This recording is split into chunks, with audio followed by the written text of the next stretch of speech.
Good morning. This is Pastor Jeff. I'm here in my office on Sunday, October 2nd, 2022, in between the two services. This is Proper 22. The gospel reading is the Gospel of Luke, chapter 17, verses 5 through 10. I'll read our gospel reading and then do the sermon that I have been preaching for today. The apostle said to the Lord, "Increase our faith."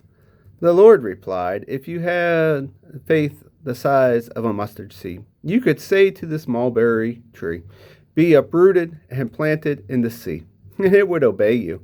Who among you would say to your slave, who has just come in from plowing or tending sheep in the field, 'Come here at once and take your place at the table'? Would you not rather say to them, 'Prepare supper for me, put on your apron, and serve me while I eat and drink? Later you may eat and drink.' Do you thank the slave for doing what was commanded?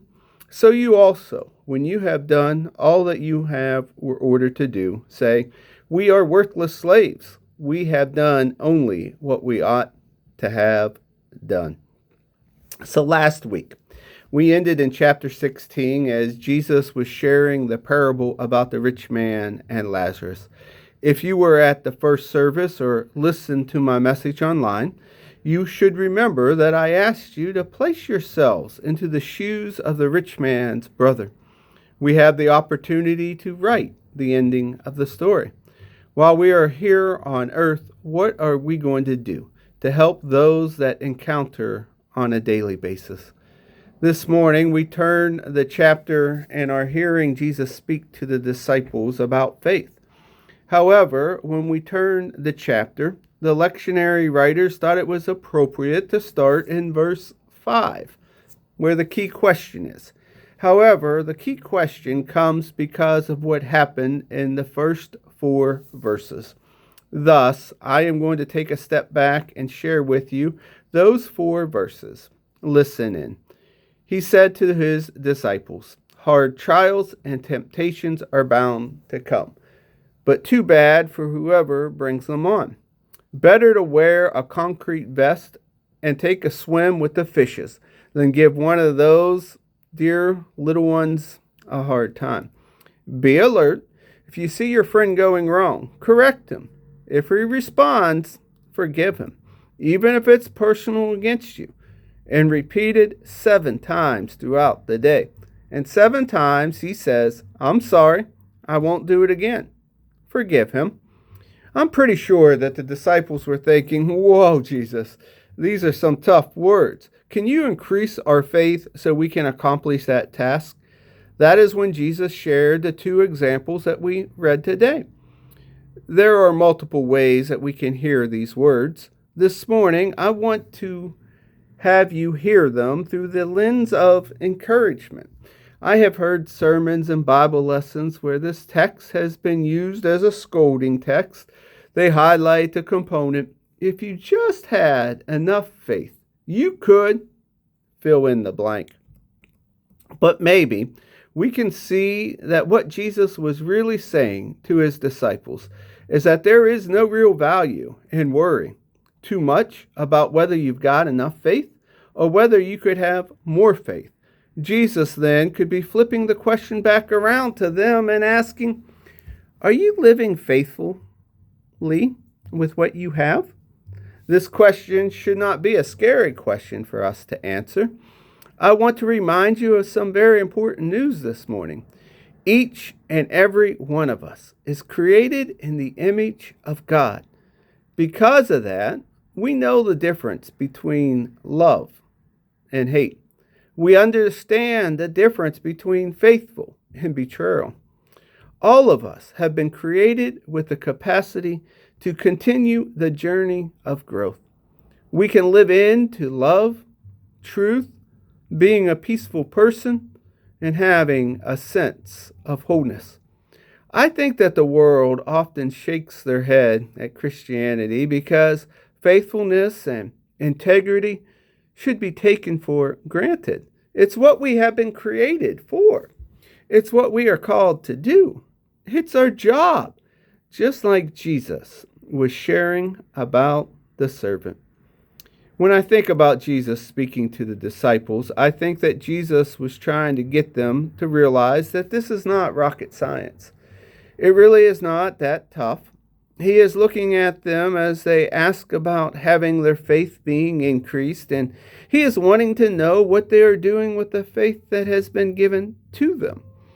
What would happen if they, and now us, simply did the nuts and bolts of humanity? When I think about the nuts and bolts, I am taken back to the minor prophets. The two that come to the forefront of my mind are Amos and Micah. We heard from Amos on Wednesday, and I have Micah's words tattooed on my left forearm. Here are their words. I believe are nuts and bolts of life. In Amos, God is speaking. Do you know what I want? I want justice, oceans of it. I want fairness, rivers of it. That's what I want. That's all I want. In Micah, we hear them telling those who would listen to the following. But he's already made it plain how to live, what to do, what God is looking for in men and women. It's quite simple. Do what is fair and just to your neighbor. Be compassionate and loyal in your love. And don't take yourselves too seriously. Take God seriously. Friends, you have more than enough faith for all of these things. We as a church have more than enough to make a huge impact within our community, both the community inside these walls and the community that lives outside of these walls. In essence, Christian discipleship is not something extra. It truly is about us living out the meaning of our humanity, growing into what we have been created to become. I'm hoping that these words begin to open a few new doors as we hear the words that Jesus gave his disciples and the words that we heard today.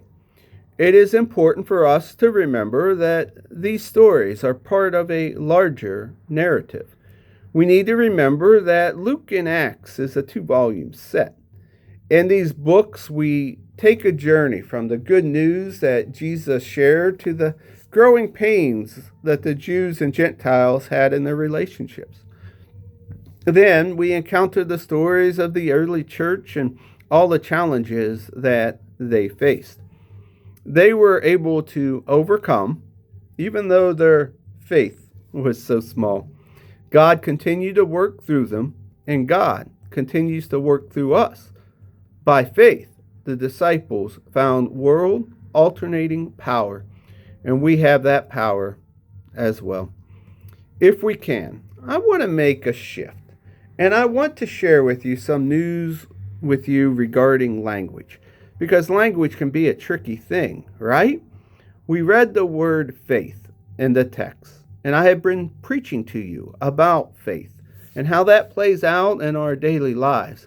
What if this is really not about faith? Stop the presses, right? What do you mean that this might not be about faith? The Greek word is pistis. It is not wrong to translate it faith, and that is what the translators chose. However, the word can also be translated as trust, confidence, or commitment. If you would use one of those 3 words instead of faith, how does it change your thinking? I like the word commitment. When you look at the life of the disciples that Jesus is talking to, they have left their homes, their jobs, and their families to follow Jesus. That's commitment. It has not been an easy journey for them. As they have traveled with Jesus, there has been numerous moments of hostility because individuals opposed Jesus and his teachings. Now they are headed to Jerusalem for his death, even though they don't fully grasp what is happening, and they are still with him on this final journey. Yet, their faith or commitment wavers. They truly want to stay the course. I think many or most of us can relate. There is turmoil and fear in our lives and the lives of our churches. We get overwhelmed by terror. I always think about them on the water, and the storm is raging. They are terrified, and Jesus is asleep. Being close to Jesus does not guarantee that our faith and commitment will not waver. This is what I am trying to learn and what I want to challenge you to wrestle with. Faith is not letting fear get the upper hand. Faith is about being willing to take risks that challenge the status quo. Then, because I'm preaching through the baptismal promises, faith is having confidence in God's desire for justice. Justice. Remember, in the baptismal waters, we have promised to strive for justice and peace in all the earth. Then, faith is having the willingness to ask Jesus for what we need. Let me close the sermon out with some words that I read this week that really stood out to me. May they touch you like they touched me. In a culture that is enamored by sensationalist news and highlight reels, it is easy to question our faith when it does not feel extraordinary. To be sure, there is nothing wrong with a mountaintop experience, but the most mundane acts of faith carries extraordinary potential for transforming the world into the image of the Creator. I'm reminded of the great Catholic saints of the mundane. Andre of Montreal, who worked as a monastery porter, a sacristan, and a launderer, and John the gardener, who assisted his local monastery in gardening duties, including the altar flowers. By approaching each ordinary task as an opportunity to live their faith, they discovered the extraordinary depth of God's love for them and for the seemingly ordinary, but quite extraordinary people around them.